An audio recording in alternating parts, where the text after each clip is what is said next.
The American Civil War had its heroes, Lincoln, Grant, Sherman, but it also had idiots who turned battlefields into buffets of blunders. Picture this: a Union general so drunk he fell off his horse before the battle even started, or spectators picnicking as an invasion unfolded, or 12,000 men ordered to march a mile across open ground, half never coming back. These were not accidents, they were decisions. You're going to meet the micromanaging president who starved his own armies, the perfectionist who froze until victory slipped away, the gambler who bet lives he couldn't replace, and the profiteers who cashed in while the poor bled. 7 idiots, one through line. When arrogance overrides reality, wars drag on and bodies pile up. We've seen them all, and we've all resented them. Since the beginning of recorded time, the slightly rigid men who mistake control for competence have been handed the reins of power they're not equipped to hold. In modern times, we would call this special breed of self-styled masterminds dashboard kings, which brings us to Jefferson Davis.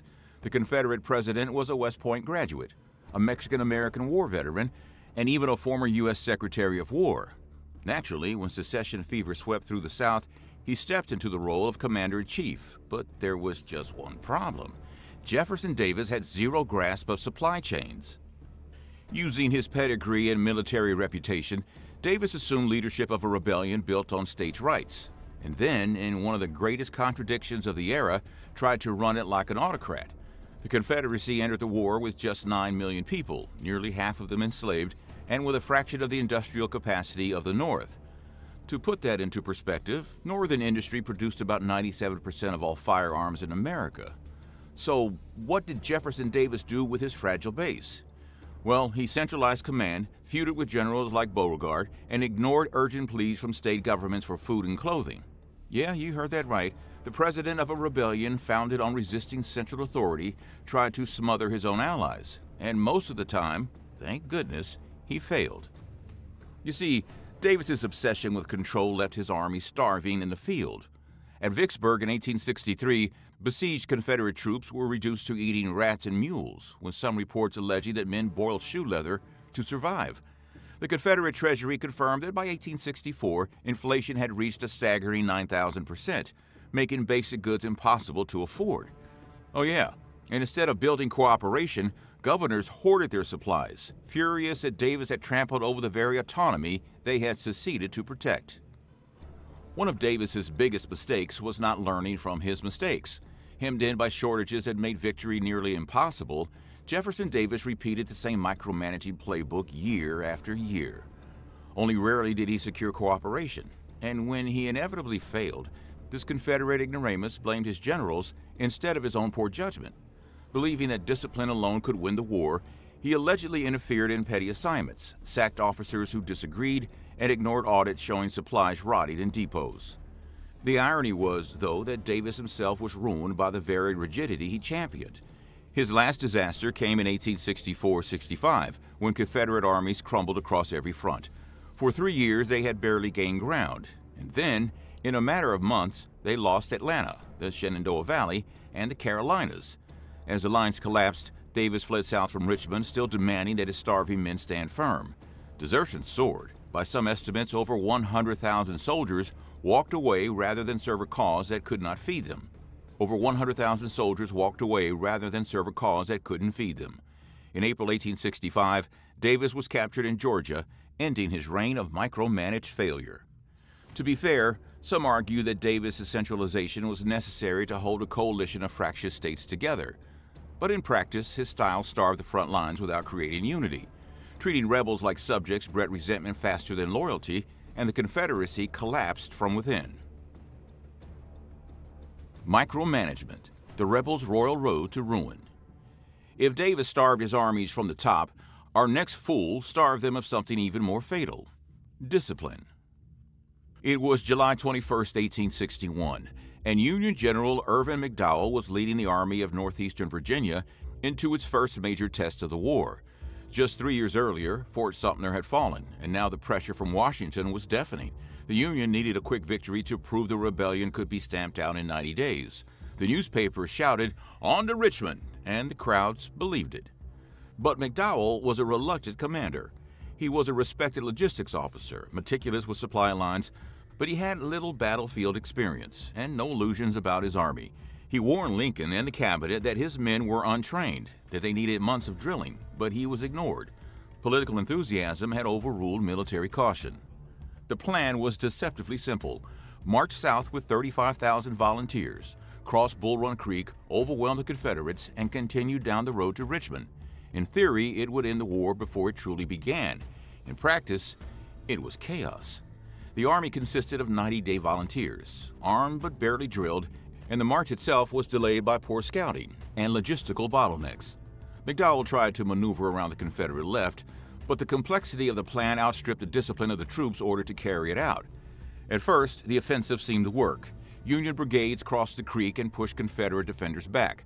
For a moment, victory seemed within reach, but by midday, reinforcements arrived under General Thomas Jackson, who held firm on Henry House Hill and earned the nickname Stonewall. Union attacks faltered, and McDowell hesitated. Instead of pressing the advantage early, he watched momentum slip away. Then the rout began. Civilians from Washington had actually brought picnic baskets and carriages to watch the glorious Union triumph, only to witness disaster unfold before their eyes. As the Confederate counterattack stiffened, McDowell's volunteers broke. Soldiers abandoned wagons, threw down muskets, and streamed back toward the Capitol in panic. The civilians who had come to spectate were caught in the crush, their carriages blocking the roads, their picnic baskets trampled in the mud.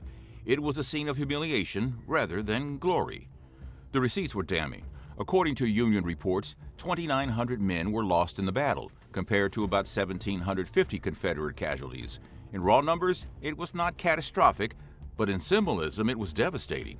The South was emboldened and the Union was forced to reckon with the reality that this war would not be quick or easy. McDowell had ignored the signals. He himself had begged for more training, and militia parades before the battle had already shown how unsteady his troops were.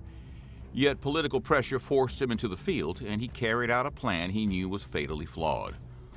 Why was this idiotic?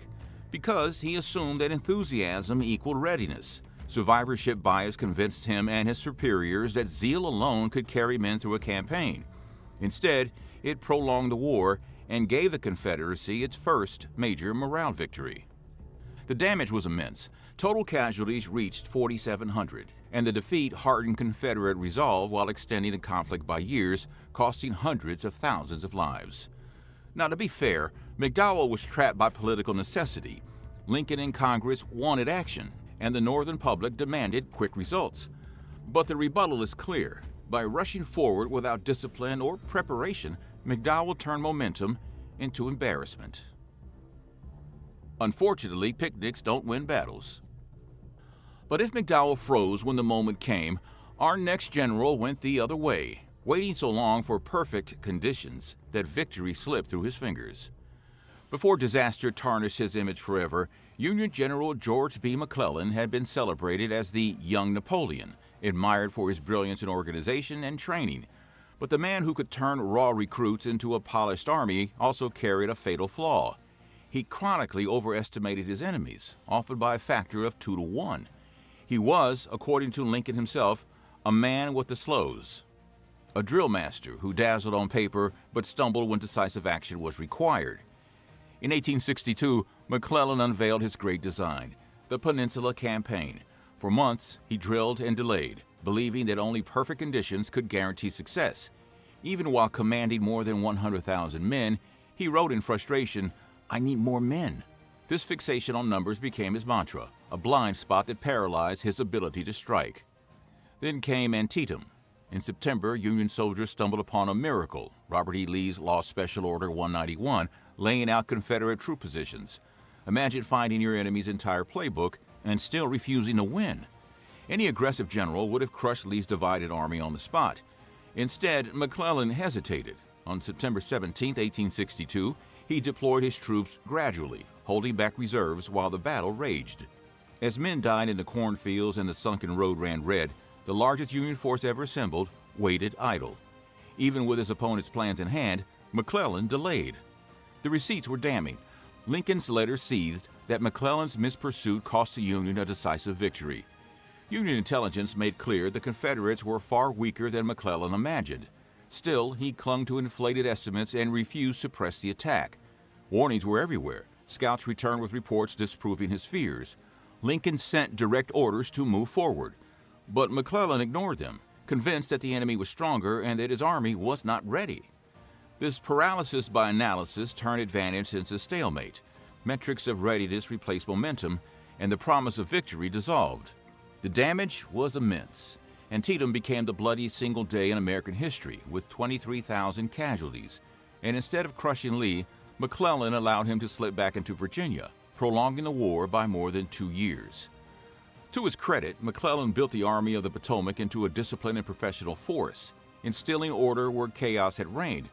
But the rebuttal is unavoidable. His hesitation gave the Confederacy time to regroup, bleeding both north and south without delivering the victory that was within his grasp. McClellan's hesitation bled the Union dry, but his hesitation wasn't the only idiocy. Our next commander showed what happens when you gamble with lives you cannot replace. At the start of the Civil War, the promise was intoxicating. It'll be over in 90 days. Politicians believed it, newspapers printed it, and volunteers rushed forward thinking they'd be home by autumn. The idea was that sheer enthusiasm could crush the rebellion quickly, before it hardened into a real war. Reality came crashing in almost immediately. Battles like Bull Run showed that zeal without discipline meant panic and retreat. The war stretched not for weeks, but for years, for the bloodiest in American history.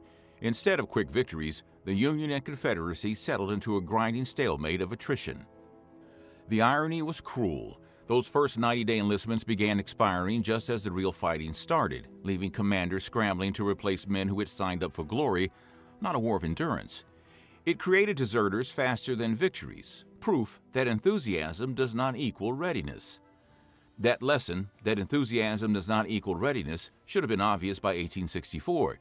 Yet for John Bell Hood, it was never about patience. It was about gambling everything, even when his army couldn't afford the bet. As we've seen, the Civil War had no shortage of blunderers, but our next one risked everything like a reckless gambler at the table.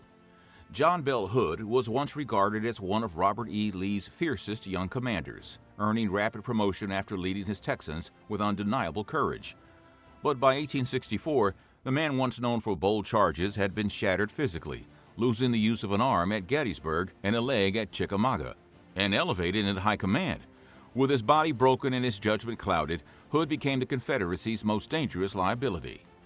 When Hood took command of the Army of Tennessee in July 1864, he promised what Joseph E. Johnston could not: aggression. Johnston had frustrated Richmond by retreating before Sherman's advance on Atlanta. Hood, eager to prove himself, launched repeated assaults that failed to stop Sherman and instead drained his army. But the real disaster was still coming, an order so suicidal that even his own men couldn't believe it. By September, Atlanta had fallen, a loss that guaranteed Lincoln's re-election and dealt the Confederacy a crushing political and military blow. Losing Atlanta was catastrophic, but Hood pressed on. Convinced that a march into Tennessee would draw Sherman back north, he ignored the reality that Sherman had no intention of following him. Instead, Sherman continued his campaign in Georgia, while Union General George H. Thomas prepared to block Hood. In September 1864, at the Battle of Franklin, Hood ordered a direct assault against entrenched Union lines at dusk, across nearly 2 miles of open ground. His men attacked without adequate artillery preparation and suffered one of the war's worst disasters. In 5 hours, more than 6,000 Confederates were killed, wounded, or missing, including 6 generals killed and 8 others wounded or captured. Some accounts claim Hood ordered the assault partly to teach his men discipline, but historians disagree on whether this was his true motive. Franklin left the Army of Tennessee crippled, but Hood refused to stop. He advanced to Nashville, where his force was outnumbered 2-to-1 in freezing conditions. Over 2 days in December, George Thomas struck Hood's army with repeated flank attacks. Thomas used essentially the same maneuver on both days, and Hood's army broke under the pressure. The Army of Tennessee ceased to exist as an effective fighting force, suffering thousands more casualties and desertions. To his credit, Hood at once inspired troops through his personal bravery, fighting at the front until his crippling wounds made that impossible. But the rebuttal is clear. As an army commander, his reckless decisions cost the Confederacy its last major field force in the West. Recklessness, gambling away an army you can't replace. Hood's disaster at Franklin set the stage for another grand plan when Robert E. Lee ordered a charge that would doom his army at Gettysburg. Robert E. Lee believed he saw the moment to break the Union line. On July 3, 1863, at Gettysburg, he ordered what became the most infamous hold my beer charge in American history, Pickett's Charge.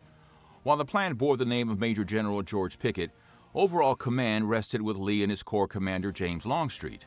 It was supposed to be the bold stroke that cracked the Union center.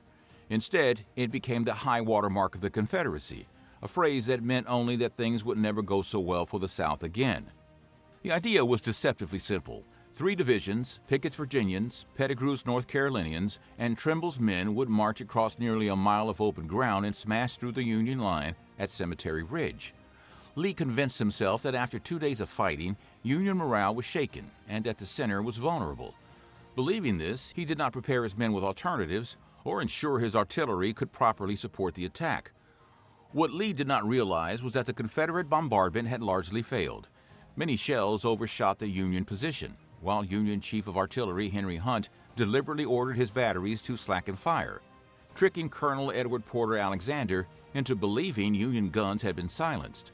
Longstreet, who opposed the assault from the beginning, later said he could only nod when Pickett asked if he should advance. Warnings were given, but they were ignored. Some officers argued the ground was impossible to cross. Longstreet himself told Lee that no 15,000 men ever arrayed for battle can take that position. Yet Lee pressed ahead, convinced that one more push would bring victory. At about 2 p.m., roughly 12,500 Confederate soldiers advanced from Seminary Ridge. The heat was stifling. The ground opened and Union artillery quickly poured fire into their ranks. Fences along the Emmitsburg Road slowed the march, leaving men exposed to shot and shell. Thousands never advanced beyond the road, with many forced to shelter in its shallow depression instead of moving forward. On the Confederate left, Pettigrew's men were torn apart by musket fire from the 8th Ohio and Union batteries. On the right, Pickett's Virginians pressed on into a storm of canister and musketry. A small group under General Lewis Armistead broke through the stone wall at the angle, briefly piercing the Union line. Armistead fell mortally wounded, and with no reserves to support the breach, the attack disintegrated. Within an hour, the charge collapsed into retreat. The results were staggering. Of the 12,500 Confederates who advanced, more than half became casualties, around 6,500 killed, wounded, or captured. Every brigade commander in Pickett's division was killed or wounded. One Union officer remembered the scene. Arms, heads, blankets, guns, and knapsacks were thrown and tossed into the clear air. A moan went up from the field.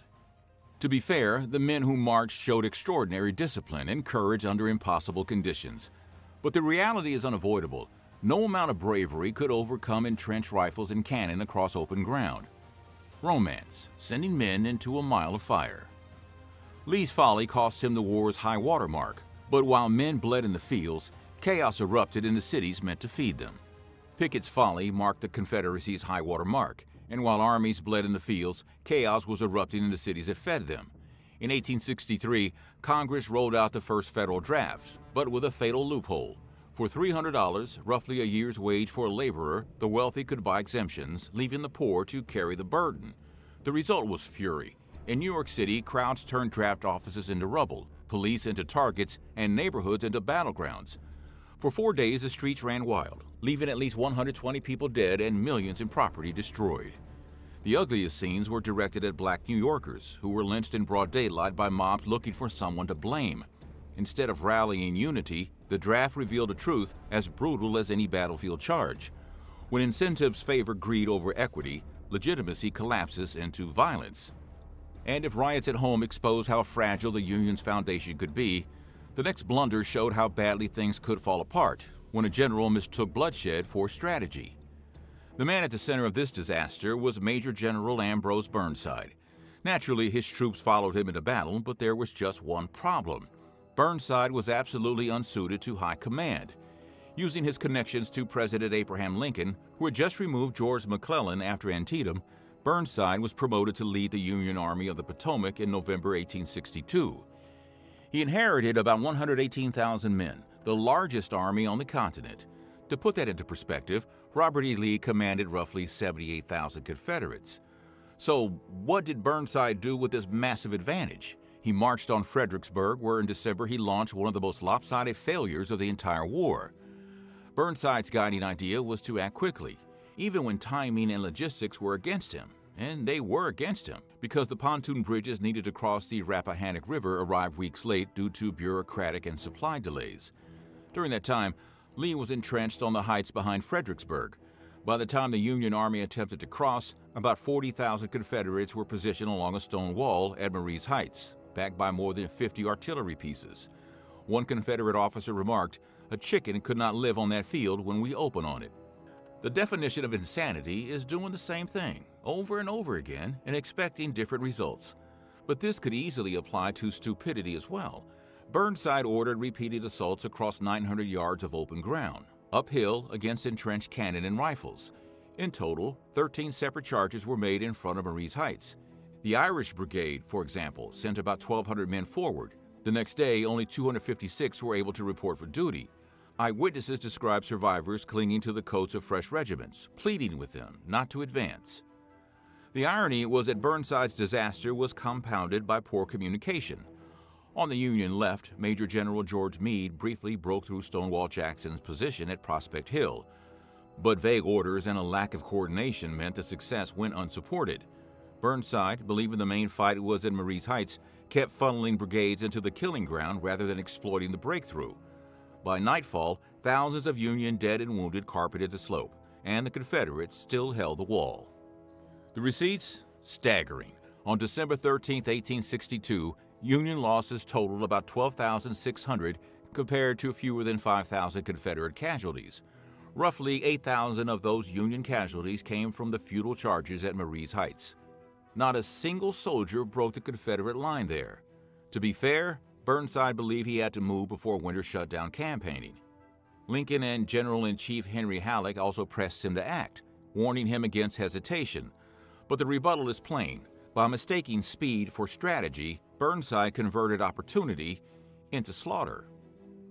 Bayonets don't beat stone walls. If Burnside proved bayonets don't beat stone walls, the profiteers proved greed could gut a nation faster than any cannon. What do you think of when you hear the word Copperhead? If it makes you picture snakes waiting in the grass, striking unseen, then you're close to the mark. During the Civil War, Copperhead was a nickname of Northern Democrats who opposed Lincoln and the war effort, often undermining morale on the home front. Alongside them were profiteers, contractors and speculators who treated the conflict not as a national struggle, but as a chance to make fast money. The corruption was blatant.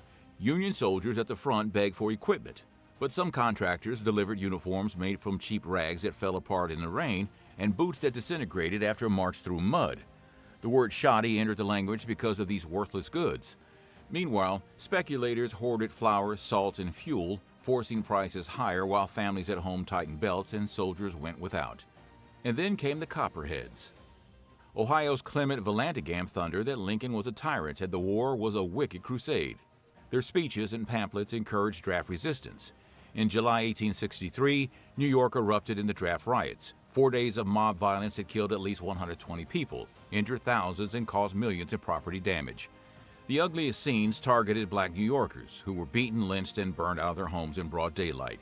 It remains one of the worst episodes of racial violence in American history. The receipts were undeniable. At the same time Union armies fought at Gettysburg and Vicksburg, profiteers lined their pockets while Copperheads weakened the cause from within. Poor laborers saw the rich escape service by paying $300 for substitutes, roughly a year's wages for a working man. The result was fury, resentment, and blood in the streets. To be fair, not every critic of Lincoln wanted Southern victory, and profiteering is a constant companion of war. But the rebuttal is plain. In a moment that demanded sacrifice, they acted like parasites, feeding on a body already bled white. By the end of the Civil War, 620,000 people lay dead, and these idiots were a large part of the reason why. Thanks for watching. If you enjoyed this video, please don't forget to like, subscribe, and ring the bell to stay up to date on all the nutty stories from humanity's past.